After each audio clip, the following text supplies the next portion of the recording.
Hello all, you are learning physics from Uncle Irodov, and in this module we will be solving Irodov's 1.1. The problem statement is in front of you. This is a problem about a motorboat that is going downstream and it meets a raft at a certain point A. Then the motorboat continues downstream, stops at a certain point and turns back.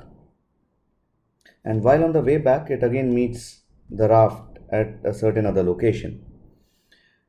Some of the data has been given, and with the help of this data, the author wants us to find out the flow velocity of the river. Now, what are the variables here in this problem? If you know, one of the variables which is very apparent is the flow velocity, which is here. Flow velocity is v. The other is what is the speed that the boat would have traveled in still water, so that is vb, which I have assumed here. Now, those of you who are familiar with the laws of relative velocity would know that Vb is the velocity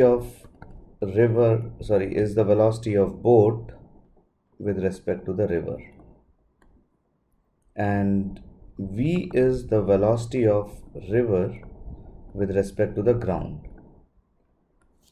And these two will help us to find out what is the velocity of boat with respect to the ground. So if you look at the downstream part, when the boat moves downstream, this is Vb and the same thing is V. You can say velocity of boat with respect to ground is velocity of boat with respect to the river, that is Vb I cap, plus velocity of river with respect to the ground, that is another Vi cap, or you will get this number Vb plus V. Similarly, when the boat is moving upstream,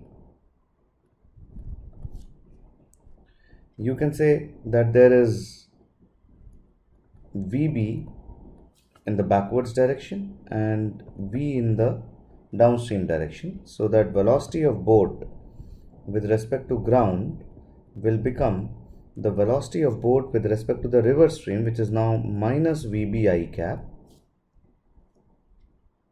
plus Vi cap, the velocity of river with respect to the ground.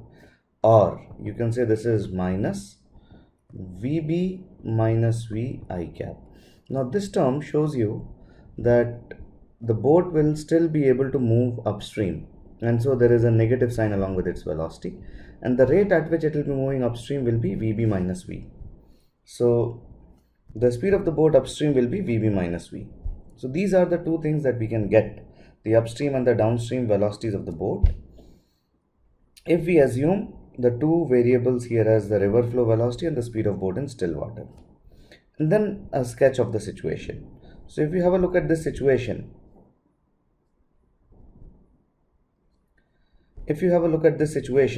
then you will see that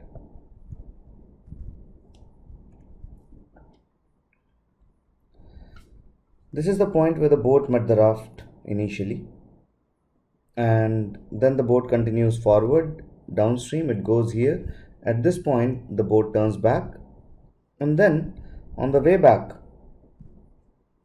it meets the raft again at this point C. Now it has been given that the raft travels a distance of 6 kilometers from the initial point A to this point C, and the distance from A to B is equivalent to boat's 1 hour travel. It has been given that the boat travels for 1 hour in going from A to B. Right, so with this we can frame certain equations. We know that the time that the raft takes to go from this point A, from here to this point C, is the same as what the boat takes to start from this point A, go up to B, and then turn back and come up to C. So let us frame an equation for that time.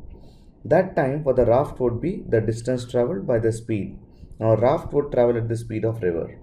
So this is 6 by V. That is equal to the total time that the boat takes. So I can straight away write for AB, that is 1 hour. Right, and then the remaining distance here, the distance BC, I need to find out how much is BC. So BC is, if you notice, AB minus AC, while AB is 1 hour travel of the boat downstream. So it should be VB plus V, which is the speed of the boat downstream, times 1 hour, and AC is anyway 6. So that is this guy, the numerator here. And the speed at which the boat travels is Vb minus V upstream. And then, of course, we have to use the symbols in order to arrive at the general result. So the symbols are 6 is L, so L by V. So this expression is L by V. And then we will have Vb plus V into this time has been given as tau. So that is here. And then you can just solve these equations. You can have a look. You can take LCM on the right hand side, and then a few terms cancel out, such that finally you will get L by 2 tau as the speed of the river. And inserting the values of L and tau that are known to us, you will obtain the speed of the river as 3 kilometers per hour. So that is from Uncle Irodov's side in this module. Hoping to see you again in my next module.